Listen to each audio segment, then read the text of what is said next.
But with McKenna outpacing Hall and easily beating him to mark, Collingwood could increase their lead.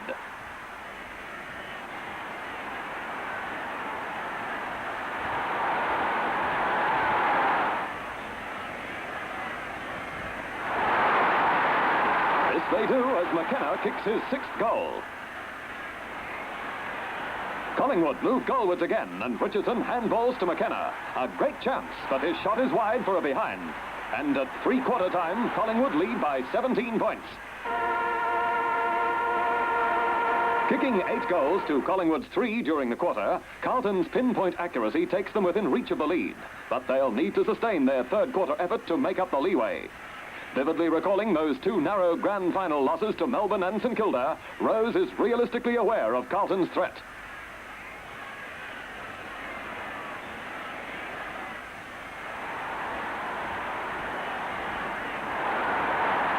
Nichols sends Carlton straight into attack in what promises to become one of the most thrilling final quarters of any era.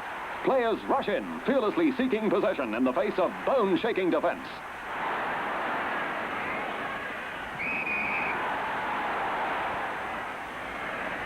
From the ball up, Nichols again gives the Blues the attacking edge. Gallagher takes advantage with a well-directed kick goalwards.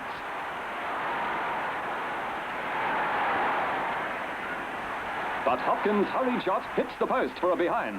And is his coach frustrated? Thompson's sure marking worries Carlton and gives Collingwood opportunities to again take a handy lead.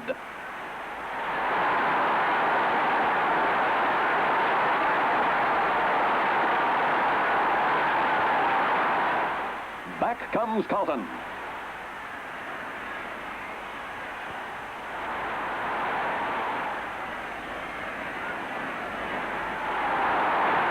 Nichols wins the ball, but meets solid resistance front on from Tottenham and Adamson.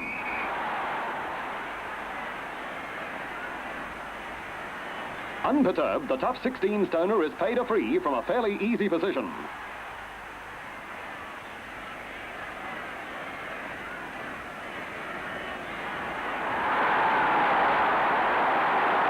His aim is true, and he's living up to his reputation as one of the game's best ever ruckmen.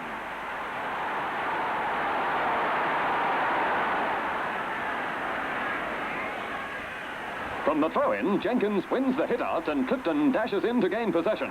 Nichols compensates by intercepting Clifton's pass and again puts Carlton on the attack. Walls angles a perfectly directed kick, but Eakins touches the ball on the line and it's a behind.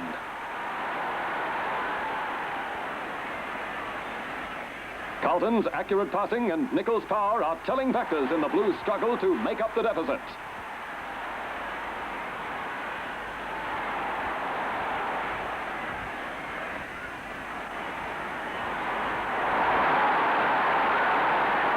For the second time in the quarter, Nichols is playing an outstanding captain's game.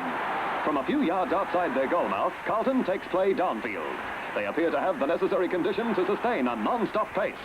But what of Collingwood?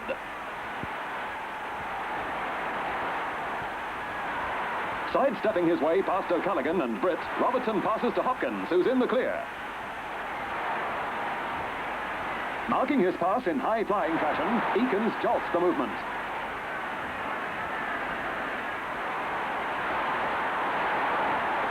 But Collingwood's pace is slowing slightly, and Carlton are going in harder with Silvani right in the thick of the battle.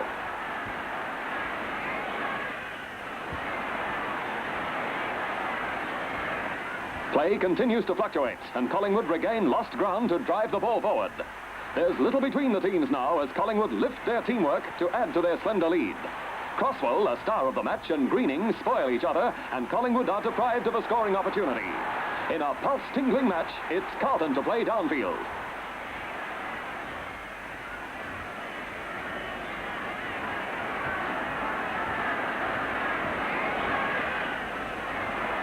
With players leaping and spoiling, marking is at a premium in and around the goal square. Jesselenko tries a speculator, but it goes across the face of the goal. Inches short of the boundary line, O'Callaghan gathers and sprints down the flank. Outrunning Nichols, he turns the Blues back.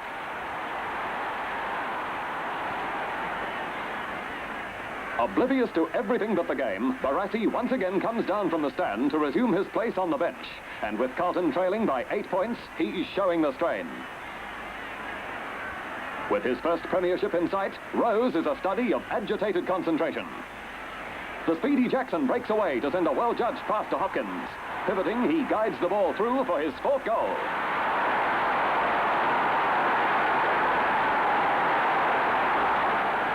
One point the difference, but Barassi knows how hard that'll be to get from Collingwood. Rose decides to send first-season player Bob Hurd on to replace Greening, who's affected by severe cramps.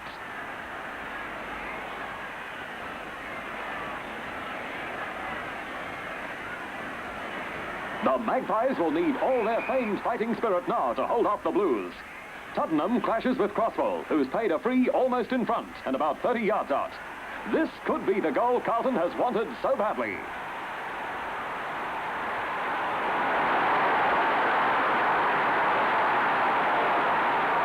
It's there, and for the first time in the match, Carlton hits the front at the 25-minute mark. Needing a goal to regain the lead, Collingwood pulls out all stops in the time-on period, but Silvani turns them back. Jesselenko dashes in to kick to the unguarded goal.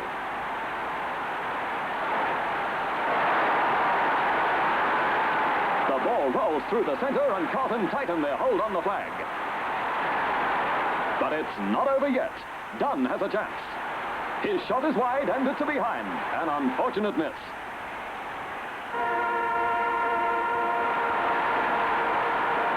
It's all over.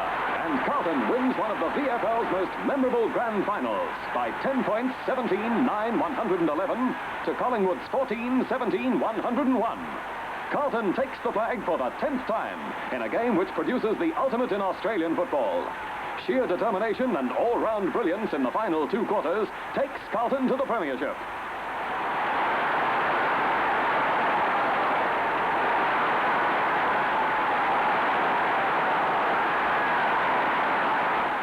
They have every reason to be jubilant. But for Collingwood, rarely has a picture told a story so clearly.